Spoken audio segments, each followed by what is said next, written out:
আসসালামু আলাইকুম রহমতুল্লাহ। সুপ্রিয় দর্শক শ্রোতা, প্রিয় দেশবাসী, সবাইকে পদ্মা টিভি 24 পক্ষ থেকে শুভেচ্ছা জানাচ্ছি। প্রিয় দর্শক, আমাদের সারা দেশে নানা ধরনের সংগতি অসঙ্গতিমূলক চাঞ্চল্যকর ঘটনা ঘটে থাকে। তেমনি একটি ঘটনা ঘটেছে পটুয়াখালী জেলায়। আমরা আজকের আলোচনাটা পটুয়াখালীর বাউফল উপজেলায় একটি জমি, খাসখতিয়ান ক শ্রেণীর জমি বন্দোবস্ত হয়েছিল 1987 সালে। এই জমিটি 3 বছর যাদেরকে বন্দোবস্ত দেওয়া হয়েছিল তারা ভোগ দখল করেন। 3 বছর পরেই এই জমিটির মালিকানা যারা ছিল তাদের থেকে দখল করে নেয় স্থানীয় ভূমিদস্যু গম বা ইনদেশীয় স্থানীয় ক্ষমতাশালী ব্যক্তিবর্গ। তো যিনি বা যার দায়িত্বে রাষ্ট্র বন্দোবস্ত দলিল করে দিয়েছিলেন, তিনি প্রয়াত হওয়ার পরে তার সন্তানেরা উক্ত জায়গা দখলের জন্য প্রথমে প্রেসিডেন্ট বরাবর একটা দরখাস্ত তারা প্রদান করেন।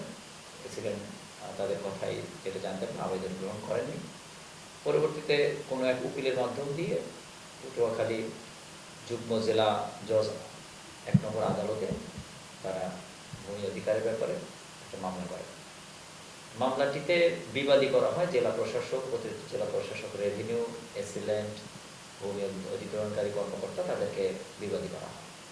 কিন্তু এই মামলার যিনি উকিল মামলাটি কোর্টে রুজু করেছেন, আবেদন করেছেন, মামলার আর্জি করেছেন, তিনি মূল যে বিবাদী যারা জায়গাটি দখল করে রেখেছেন তাদের কোনো নাম এখানে ব্যবহার করেন।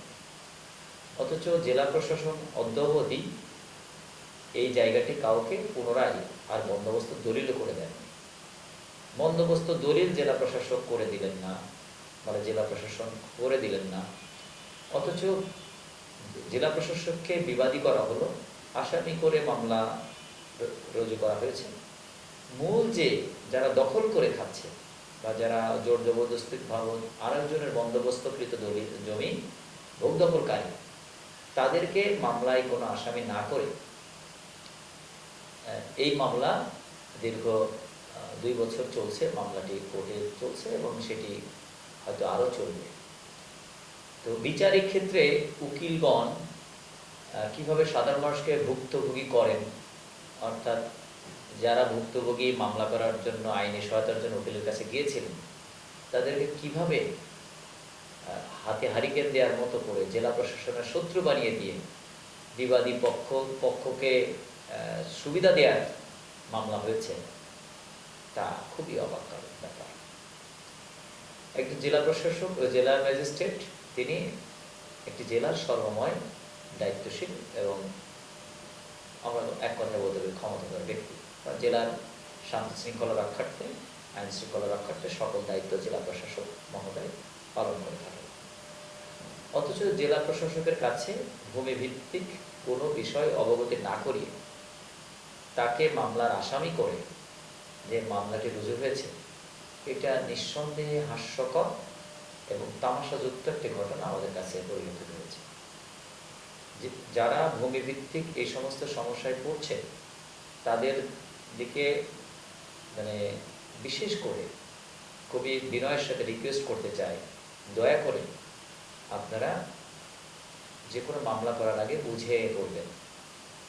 যিনি মামলার ক্ষেত্রে, যিনি আপনার জমির ক্ষেত্রে কোনো কিছুই অবগত নন, যার কাছে সাধারণ একটা দরখাস্ত করলে তিনি যারা ভোগ দখলকারী আছে, জবরদস্তি দখলকারী আছে, তাদেরকে উচ্ছেদটা করিয়ে দিতে পারেন তার জেলা প্রশাসনের মাধ্যম দিয়ে। আপনি তার সহযোগিতা না নিয়ে আপনি আরেকটি বিচারিক আদালতে গেছেন তাকে আসামি করে মামলা করতে। তাহলে এখানে কোর্ট এই মামলা কিভাবে রুজু করে? এই মামলার তেমন কোনো উপাদানও নেই। এই উপাদানহীন মামলা নিয়ে এই ভুক্তভোগী পরিবারকে বছরের পর বছর শোষণ করার এই মামলা, অর্থাৎ ভুক্তভোগীদেরকে শোষণ করা হবে, বছরের পর বছর শোষণ করে সর্বশান্ত করা হবে, তাদেরকে জেলা প্রশাসনের কাছে খারাপ বানানো হবে।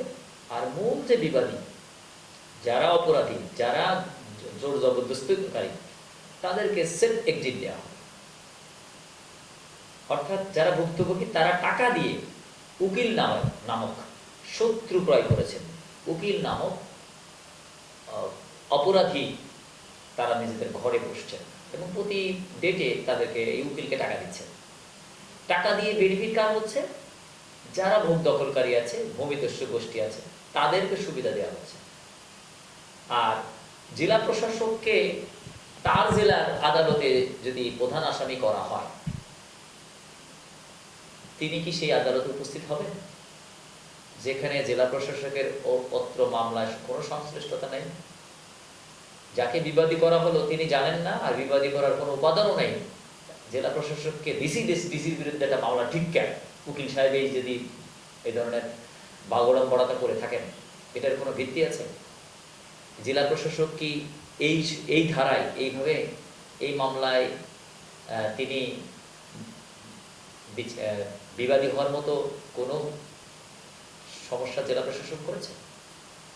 যেখানে জেলা প্রশাসনের কোনো দায় নেই, যেখানে জেলা প্রশাসন কোনো অবস্থাতেই এই ধরনের ভূমিদস্যুদের পক্ষ নেন নাই, সেখানে জেলা প্রশাসককে বিবাদী করে তাকে আসামির কাঠগড়ায় দাঁড় করানোর যে অবতারণা উক্ত মামলায় করা হয়েছে, এই যে জুডিশিয়ারি সেপারেশনের পরে ক্ষমতার মাধ্যমে আমরা উচ্চ আদালত বলিয়া উচ্চ বাচ্চ করিয়া যা এই জজ আদালতে হচ্ছে, এটা আসলে চরমতম একটা বিচারহীনতা এবং চরমতম একটা শোষণের একটি নামান্তর বলে আমার কাছে মনে হয়েছে।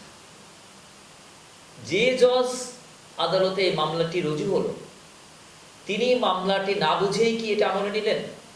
জজ মহোদয়, আপনি তো গ্রেড 1-এ বেতন পান বা গ্রেড 2-তে আপনি বেতন পান।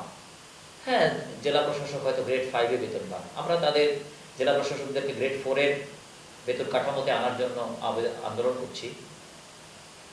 আপনি বেতন বেশি পেতে পারেন, কিন্তু যিনি জেলা প্রশাসক তাকে যে আপনি আপনার কোর্টে আনতে চাচ্ছেন, আপনি তো এই মামলা প্রথমেই খারিজ করে দেওয়া দরকার ছিল মাননীয় বিচারক মহোদয়। এখানে জেলা প্রশাসককে বিবাদী করার কোনো উপাদান আছে? তো আপনার আদালতে এই হাফ জ্ঞানের উকিল এই ধরনের মামলা কিভাবে রুজু করলো, আর কিভাবে আপনি আমলে নিলেন, আর এই মামলার ডেট কিভাবে চলে, এটা তো আমার কিছুই বুঝে আসে না। এই ধরনের বিচারের নামে প্রহসন, সাধারণ মানুষকে সর্বশান্ত করা এবং সাধারণ মানুষকে হয়রানি করার প্রবণতা থেকে আমরা এই উচ্চ আদালত তথা আইন বিভাগ তথা এই জুডিশিয়ারি সেক্টরকে রিকোয়েস্ট করতে চাই, আপনারা সেপারেশন হওয়ার পর থেকে আপনারা যা করছেন, আপনাদের মামলা যেরকম জটলা তৈরি হচ্ছে, সামান্য একটা বিষয় নিয়ে এক যুগ 2 যুগ করে আপনারা যেভাবে বিচার প্রার্থীদেরকে শোষণ করছেন, এবারের জুলাই কিন্তু শুধুমাত্র শেখ হাসিনার উপরে না, আপনাদের উপরেও কিন্তু জুলাই হয়েছে। অতএব আপনারা বিচারিক ব্যাপারগুলি দ্রুত সমাধান বিচারের ব্যবস্থা করবেন। সিভিল আদালতে একটা মামলাতে এতদিন যায় না, যখনই আপনাদের জজ আদালতে মামলা যায় তখন কেন সেটা যুগের পর যুগ যায়? কি শুনানি করেন, কি বোঝান বাঙালিদের? যারা বোঝে না তাদেরকে আর কত শোষণ করবেন? যে কোনো মামলা, এটা একেবারে মার্ডার মামলা হোক, যে কোনো মামলা তো 1 বছরের মধ্যে দ্রুত নিষ্পত্তি করা যায়, তাহলে সেটা কেন আপনারা যুগের পর যুগ ফাইলবন্দি করে সাধারণ মানুষের ভুক্তভোগী করে তাদেরকে আপনাদের দুয়ারে নিতে নিজেরা বস বনে গেছেন যে আমরা বিচারক, আমাদের কাছে আসতে হবে, আমরা বিচার করলাম না, বিচারের নামে আমরা তামাশা করলাম।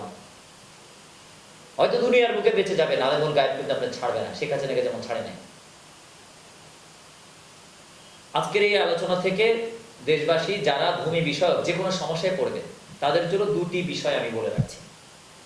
আমাদের কাছে আমি যতটুকু ভূমি বিষয় নিয়ে গবেষণা করেছি বা যতটুকু এই সিভিল ম্যাজিস্ট্রেসি বা জুডিশিয়ারি ম্যাজিস্ট্রেসি বুঝেছি, তাতে আমার কাছে প্রতিমান হয়েছে বাংলাদেশে 2টি বিচারিক ব্যবস্থা রয়েছে।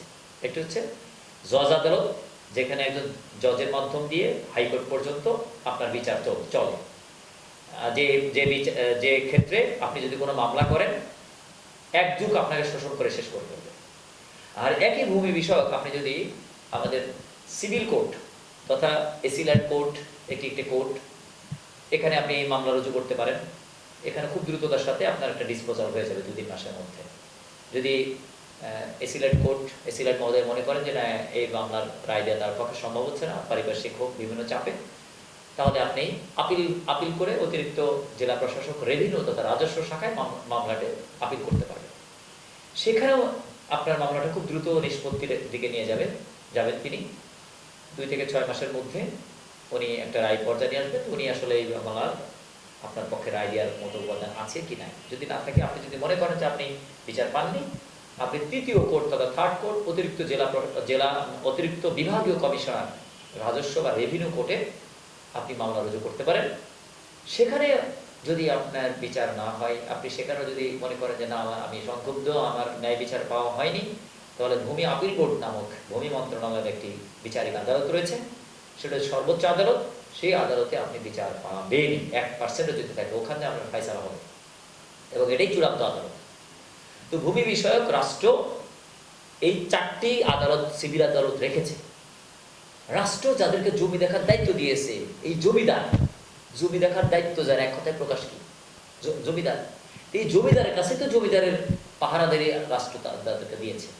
জমিদারের পাহারা যিনি দিচ্ছেন, আপনি তার কাছে বিচার না চেয়ে, যিনি ক্রিমিনাল প্র্যাকটিস করেন তার কাছে আপনি জমির ব্যাপারে মামলা নিয়ে যাচ্ছেন, যিনি না বুঝে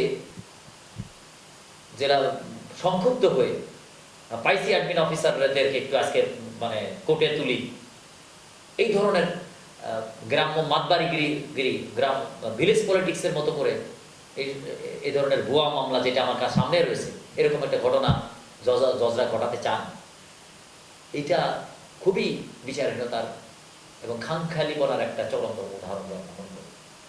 তাই ভূমি বিষয়ক যে কোনো সমস্যায় আপনারা, আপনি যদি একজন মজলুম হয়ে থাকেন, আপনিও যদি ন্যায় বিচার পাওয়ার কথা মনে করে থাকেন যে না, আপনার কাগজ, আপনার সম্পত্তির ক্ষেত্রে আপনি ন্যায় বিচার পাবেন এটা মনে করে থাকেন, আর আমরা যদি আপনার কাগজপত্র দেখি যে না, আপনার এখানে ন্যায় বিচার পাওয়ার সম্ভাবনা রয়েছে, ইনশাল্লাহ আপনি পাবেন।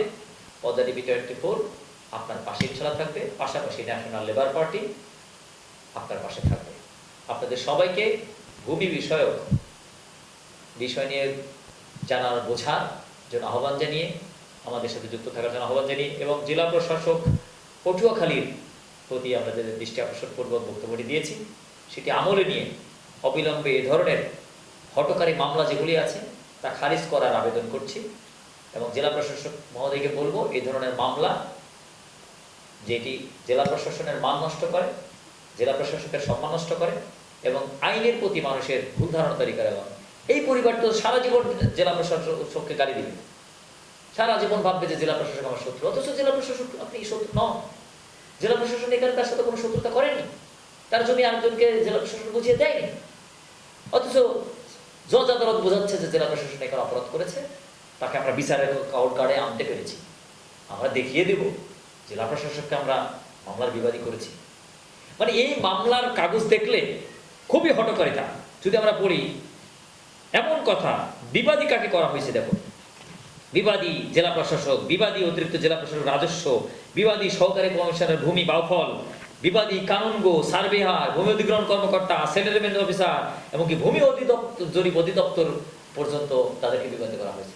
অথচ তারা ঘোরাক্ষরেও এই ক্ষেত্রে কোনো দায়ী নয়। তারা কাউকে জমি বুঝাইও দেন নাই, কাগজপত্রও দেন নাই, কোন এক ভূমিদস্যু দখল করে বসে আছে, আর এদেরকে বিচারের কাঠ করে আনতে চাওয়া হয়েছে। কি ধরনের প্রতারণামূলক একটা হটকারী! এই উকিলের বিচার হওয়া দরকার। এই জজ যিনি এই মামলায় গ্রহণ করেছেন, তিনি মামলার সাথে সাথে খারিজ না করেননি, তার বিচার হওয়া দরকার। মাননীয় প্রধানমন্ত্রী দৃষ্টি আকর্ষণ করছি, এই ধরনের হটকারিতামূলক, প্রতারণামূলক, সাধারণ মানুষকে ভুক্তভোগী করা এবং জেলা প্রশাসনের সাথে শত্রুতামূলক এই শাস্তি নিশ্চিত করার জন্য আমি আহ্বান জানাচ্ছি। একটি বিচার বিভাগীয় তদন্ত কমিটির মাধ্যমে এই ধরনের যে সমস্যা আছে, সেই সমস্যা নিরসন আসু কাম্য বলে মনে করছি। আপনাদের সবাই সুস্বাস্থ্য কামনা করছি। আসসালামু আলাইকুম ওয়া রাহমাতুল্লাহ। এটাকে আপনারা বেছে নেন এবং এই লাইনে আপনাদের সমস্যার সমাধান হয়েছে। এ ব্যাপারে যে কোনো সমস্যা আপনারা যদি ফিল করেন, অন্তত আমার সাথে আলোচনা করতে পারেন। আমি যতটুকু বুঝি আপনাদেরকে সঠিক পরামর্শ ইনশাআল্লাহ দেব। এরকম আমি কিছু মজলুমের হয়ে কাজ